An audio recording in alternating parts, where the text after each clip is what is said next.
तो चलिए हम लोग स्टार्ट करते हैं। उससे पहले थोड़ा सा हम लोग प्रीवियस लेक्चर के बारे में जान लेते हैं। प्रीवियस लेक्चर में हम लोग ब्रायोफाइट कंटिन्यू कर रहे थे, वही हम लोग कंटिन्यू करेंगे। और सबसे पहले हम लोग देख रहे थे कि ये फर्स्ट टेरेस्ट्रियल प्लांट है, जिसको हम लोग amphibians of the plant kingdom भी बोल देते हैं।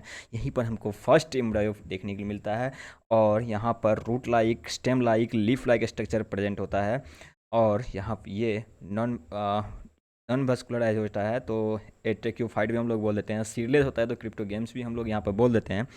और यहाँ पर हमें मेल सेक्स ऑर्गन एंथ्रेडियम देखने के लिए मिलता है, जो कि आगे फर्दर म्यूटमेटोसिस करके एंथेरेजॉइड फॉर्म करता है जो हेप्लॉइड होता है। और फिर फीमेल सेक्स ऑर्गन जो है आर्किगोनियम, वो एग रिलीज करता है, जिसको oosphere भी हम लोग बोल देते हैं, वो भी हेप्लॉइड होता है। दोनों फर्दर सिंगमी करके जाइगोट बनाते हैं जो कि डिप्लॉइड होता है। फिर वो फर्दर इम्ब्रायो में चेंज होता है और इम्ब्रायो डेवलप होकर के फूड सेटा कैप्सूल का स्ट्रक्चर फॉर्म करता है। और कैप्सूल में होता है अपना स्पोर मदर सेल, और स्पोर मदर सेल से फर्दर स्पोर बनता है।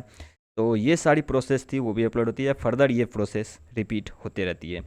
और इसका मेन बॉडी का बात करें तो वो फ्री लिविंग होते हैं, हेप्लॉइड गेमेटोफाइट होते हैं और फोटोसिंथेटिक भी होते हैं। यहाँ के बाद अब हम लोग यहाँ से कंटिन्यू करते हैं।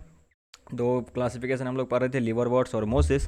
तो सबसे पहले हम लोग यहाँ आते हैं तो प्रीमिटिव ब्रायोफाइट से ये, तो प्रीमिटिव या कहो या फिर एडवांस को, ये सब हम लोग किसके बेसिस पे डिस्टिंग्विश करते हैं? इवोल्यूशन के बेसिस पे करते हैं। जो पहले वाले हैं उसको प्रीमिटिव बोलते हैं, जो बाद में आया है और ज़्यादा एडवांस है तो उनको एडवांस बोल देते हैं। ठीक है, तो ये हम लोग इवोल्यूशन के बेसिस पे डिफ्रेंशिएट करते हैं। ये प्रोस्टेट हो सकते हैं, इरेक्ट हो सकते हैं। प्रोस्टेट कहने का मतलब ये हो गया, प्रोस्टेट कहने का मतलब यहाँ पर ये हो जाता है, ये प्रोस्टेट हो सकते हैं, इरेक्ट हो सकते हैं।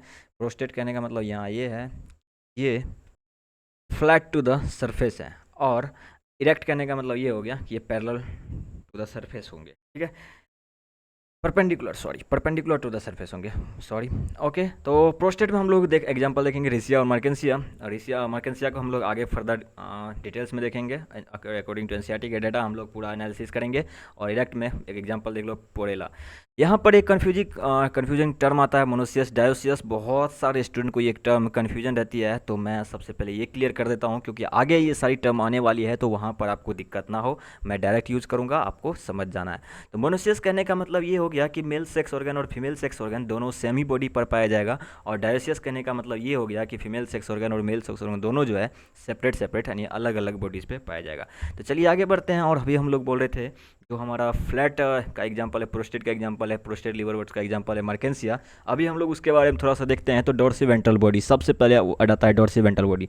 आइए इसके बारे में जानते हैं। डोर्सिवेंट्रल कहने का मतलब ये हो गया कि फ्रंट साइड और बैक साइड दोनों एकदम से, अगर आप क्लियरली डिस्टिंग्विश कर सकते हो, डिफ्रेंशिएट आप कर सकते हो, बता सकते हो, तो आप कह सकते हो कि डोर्सी मतलब पीछे, वेंट्रल मतलब डोर्सल साइड पीछे, वेंट्रल साइड आगे आगे, तो आप कह सकते हो कि इसका बॉडी जो है डोर्सी वेंट्रल है। ठीक है, कोई भी एक लीफ लो आप, अगर उसका आप दोनों साइड बता सकते हो कि हाँ या इधर भी दिख रहा है इधर भी दिख रहा है, तो आप उससे ऑब्वियसली डोर्सिवेंट्रल बॉडी, डोर्सिवेंट्रल लीफ आप कह सकते हो।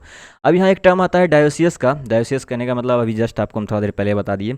फिर आता है डोर्सल साइड। आप लोअर साइड अगर आप देखोगे तो राइजोइड लाइक स्ट्रक्चर आपको यहाँ देखने को मिलेगा, जो कि रूट लाइक होता है, यूनिसेलुलर एक्सटेंशन होता है ये।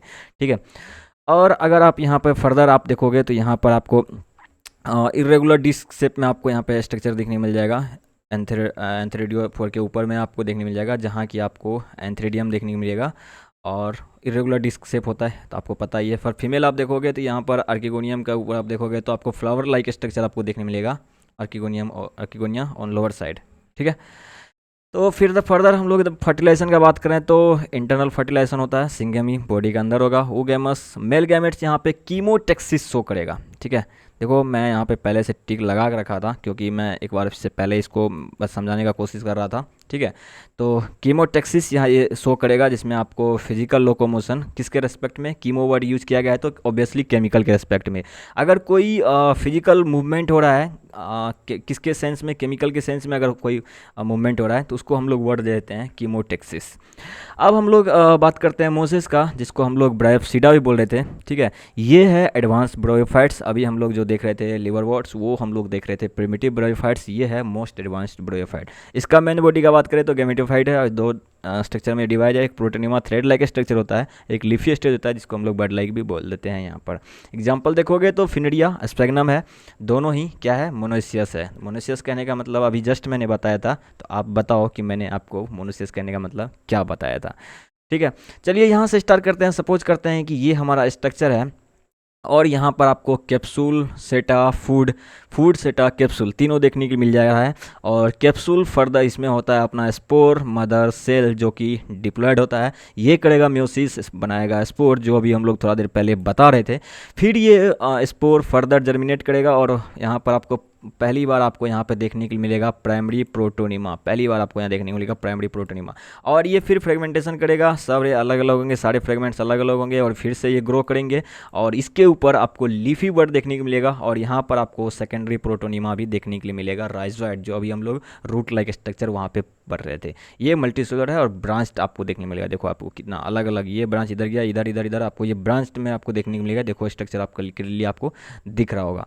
ये leafy stage further spirally arrange होता है, लीफ की तरह स्पायरली अरेंज होता है। ये इसको फर्दर हम लोग अगर साइज बड़ा करके देखें तो यहाँ पे आपको आर्कियोनियम और एंथ्रेडियम आपको यहाँ देखने को मिलेगा। अगर आप इसको देखोगे तो फर्दर ये दोनों सिंगेमी करके फिर से हमें यही स्ट्रक्चर पे पहुँचा देता है जहाँ से हम लोगों ने शुरुआत करी थी। ठीक है, अब आप समझ चुके होंगे कि ये साइकिल कितने अच्छे तरीके से घूम रहा है और एक एक प्रोसेस फिर से वहीं पे पहुंच रहा है और फिर से साइकिल ये फर्दर रिपीट होते जाएगा। अब ब्रायोफाइट का अगर लाइफ साइकिल का बात करें तो हैप्लोडिप्लॉन्टिक है, इसका गैमेटोफिटिक और स्पोरोफिटिक अगर आप देखोगे तो दोनों लगभग लगभग आपको यहाँ पर देखने को मिलेगा। देखो जाइगोट भी डिप्लॉयड है, चलो आपको मैं दिखा देता हूँ यहाँ पे क्लियरली आपको डिस्टिंग्विश करके। देखो जाइगोट भी यहाँ पे आपको डिप्लॉयड देखने को मिलेगा, यहाँ पे आपको एम्ब्रायो भी डिप्लॉयड देखने के लिए मिलेगा माइटोसिस करने के बाद। फिर वो स्पोरोफाइट जो फर्दर डेवलप होता है फूड सेटा कैप्सूल में, वो भी आपको डिप्लॉयड देखने को मिलेगा। और वहाँ कैप्सूल से फर्दर जो हमारा स्पोर मदर सेल होता है वो भी आपको डिप्लॉयड देखने को मिलेगा। फिर वो म्योसिस करके जब वो स्पोर में फॉर्मेशन होता है, फिर गैमेटोफाइट वहाँ पर आपको हैप्लॉयड सेक्स ऑर्गन, फिर हैप्लॉयड और फिर दोनों का सिंगेमी वहाँ पे हैप्लॉयड फिर बन गया डिप्लॉयड, वो देखने के लिए मिलेगा। तो यहाँ पर आपको देखो यहाँ से यहाँ तक आपको क्या देखने मिलेगा, स्पोरोफाइट देखने को मिलेगा और यहाँ से यहाँ तक फिर आपको गैमेटोफिटिक देखने के लिए मिलेगा। तो इसलिए हमको यहाँ पर आपको दोनों देखने मिलेगा, हैप्लॉन्टिक और डिप्लॉन्टिक दोनों देखने मिलेगा। तो एक साथ इसको हम लोग क्या बोल देते हैं, हैप्लोडिप्लॉन्टिक। अगर मेन बॉडी का बात करेंगे तो वो तो अभी भी गैमेटोफिटिक है और हैप्लॉयड है। ठीक है, आई होप कि आपको ये सारी चीज़ें समझ में आ रही होगी। अगर कोई भी डाउट आती है तो आप कमेंट करके ज़रूर से बता सकते हो। इकोनॉमिक इंपॉर्टेंस अगर देखें तो इकोनॉमिक इंपॉर्टेंस से ज़्यादा इसका इकोलॉजिकल इंपॉर्टेंस है। देखो कैसे मैं बताता हूँ। देखो सबसे पहले ये सॉइल इरोजन में आपको बचा रहा है, सॉइल इरोजन में काफ़ी ज़्यादा हेल्प करता है ये। और लाइकन के साथ ये आपको बैरन एरिया में कॉलोनाइज भी करता है। ठीक है, और ये they also helps in weathering rocks. तो इसका कहने का मतलब ये हो गया, ये सॉइल फॉर्मेशन में भी हेल्प करते हैं। इसके बारे में हम लोग को ज़्यादा नहीं जानना है, हायर लेवल्स में हम लोग के बारे में जानेंगे। जो इसका रिजल्ट्स होते हैं वो कुछ केमिकल्स रिलीज करते हैं जो रॉक्स को सॉइल में चेंज करने में हेल्प करते हैं। यहाँ पर जो सबसे इंपॉर्टेंट एग्जांपल है वो है अपना स्फेगनम। इसको हम लोग पीट मॉस के भी नाम से जानते हैं और ये एज अ फॉसिल्स कॉयल की तरह भी यूज़ किया जाता है। इसका ही एक कह सकते हो पीट वर्ड इसके लिए यूज़ किया जाता है, कॉल के लिए।